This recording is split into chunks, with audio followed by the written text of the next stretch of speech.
क्या आप रोजाना विटामिन डी सप्लीमेंट ले रहे हैं अपनी मर्जी से या फिर किसी डॉक्टर के मशवरे से? लेकिन आज अगर आपको मैं ये बताऊं कि ज्यादा विटामिन डी लेने से आपको फायदे की बजाय उल्टा नुकसान हो रहा है, तो क्या आप मेरी बात मानेंगे? तो चलें आज मैं आपको विटामिन डी के फवायद की जगह विटामिन डी के नुकसानात बताता हूँ। वीडियो अंत तक जरूर देखिएगा। यहाँ पे अक्सर लोग ये समझ रहे होंगे कि शायद मैं विटामिन डी की मिकदार जिस्म में ज्यादा होने की वजह से उसके जहरीले असरात के बारे में बात करने लगा हूँ, लेकिन मेरा ऐसा कोई इरादा नहीं है, क्योंकि विटामिन डी की टॉक्सिसिटी एक बहुत ही रेयर डिजीज है जो कि सिर्फ और सिर्फ कई महीनों या कई सालों के लगातार हाई डोज विटामिन सी के इस्तेमाल के बाद शायद हो। एक बात समझ लीजिए कि विटामिन डी जब बॉडी के अंदर काम करता है तो उसको अपने इफेक्ट्स शो करने के लिए कुछ और न्यूट्रिएंट्स की, कुछ और विटामिन्स की जरूरत होती है। तो जब आप सिर्फ विटामिन डी ही इस्तेमाल करते हैं और दूसरे विटामिन्स को इग्नोर कर देते हैं तो तब पैदा होता है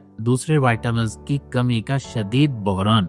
पहले नंबर पे है मैग्नीशियम, क्योंकि विटामिन डी को अपना काम करने के लिए पैरेलल मिकदार में मैग्नीशियम की जरूरत है। जब बॉडी में मैग्नीशियम की कमी चल रही हो और आप विटामिन डी के कैप्सूल डेली ले रहे हो तो इससे मजीद कमी पैदा होती है। तो मैग्नीशियम का सबसे जरूरी काम रुक जाता है, जो है खून की नालियों में कैल्शियम को जमा ना होने देना। और इसके अलावा मैग्नीशियम की कमी से खून के अंदर क्लॉट होने के चांसेस बढ़ जाते हैं, जो कहीं ना कहीं जाके ब्लॉकेज क्रिएट कर सकते हैं। और साथ साथ इसकी कमी से जिस्म में क्रैम्प्स, शदीद किस्म का दर्द होता है, और खासकर रात को टांगों में होने वाला शदीद दर्द मैग्नीशियम की कमी से ही होता है। अब मैग्नीशियम की कमी पूरा करने की सीधी और आसान टिप यह है कि सब्ज पत्तों वाली सब्जियां खाएं या फिर बाजार से कोई हल्का फुल्का सप्लीमेंट लेके वो इस्तेमाल कर लें। विटामिन डी को अपना काम करने के लिए बॉडी के अंदर कुछ ऐसी स्ट्रक्चर्स होती हैं जो विटामिन डी के मिलने पर ही अपना काम करती हैं। इन स्ट्रक्चर्स को विटामिन डी रिसेप्टर कहा जाता है। और मजे की बात यह है कि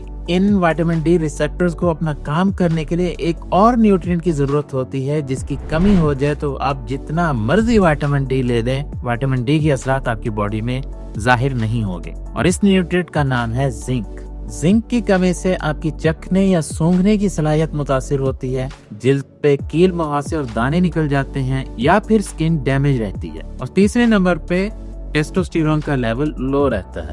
जिंक की कमी पूरा करने के लिए आप बड़ा गोश्त और मछली इस्तेमाल कर सकते हैं। अगला नंबर है विटामिन के का, जो कैल्शियम को खून की नालियों से उठा के हड्डियों में जाके फेंकता है, जिससे हड्डियां भी मजबूत होती हैं। तो जब हम विटामिन के को इग्नोर करके विटामिन डी धड़ाधड़ लेते रहते हैं तो विटामिन के के फंक्शन मुतासिर होते हैं। विटामिन के का सबसे बड़ा सोर्स चरागाहों में चरने वाले जानवरों से हासिल होने वाला मक्खन और अंडे हैं।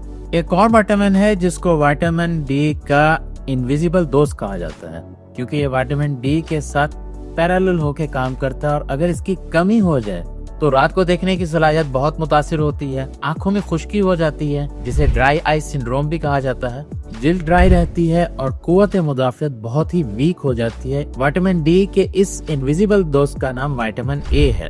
तो इसकी कमी को पूरा करने के लिए सबसे बेहतर चीज है कॉड लिवर ऑयल, जिसमें विटामिन ए के साथ साथ विटामिन डी भी होता है, ओमेगा 3 फैटी एसिड भी पाए जाते हैं। यहाँ मैं एक बोनस टिप शेयर करने लगा हूँ कि बाजार में मिलने वाला विटामिन डी सप्लीमेंट क्या वाकई असली है या फेक, इसको आप घर में टेस्ट भी कर सकते हैं। कोई लंबा चौड़ा टेस्ट नहीं है, बस विटामिन डी का कैप्सूल या टीका खोल के थोड़े से पानी में डाल लें और उसमें आयोडीन टिंक्चर के 2-3 कतरे डाल लें। ये आयोडीन टिंक्चर हर मेडिकल स्टोर पे अवेलेबल है। अब उस महलूल का रंग अगर तो गहरा जामुनी या डार्क पर्पल हो जाए तो इसका मतलब इसमें स्टार्च है और ये फेक है।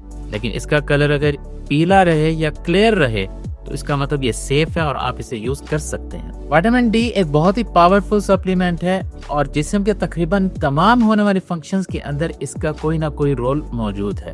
लेकिन विटामिन डी लेने के चक्कर में अगर हम विटामिन ए, विटामिन के, जिंक और मैग्नीशियम को इग्नोर कर देंगे तो विटामिन डी अपनी अफादियत खो देगा और कोई भी काम नहीं करेगा। और आखिर में एक छोटी सी एडवाइस कि हमेशा आर्टिफिशियल विटामिन D2 से बचें और कोशिश करें कि विटामिन डी ज्यादा से ज्यादा सनलाइट से और बाकी जितने सप्लीमेंट्स का जिक्र किया है वो नेचुरल सोर्सेज से लें।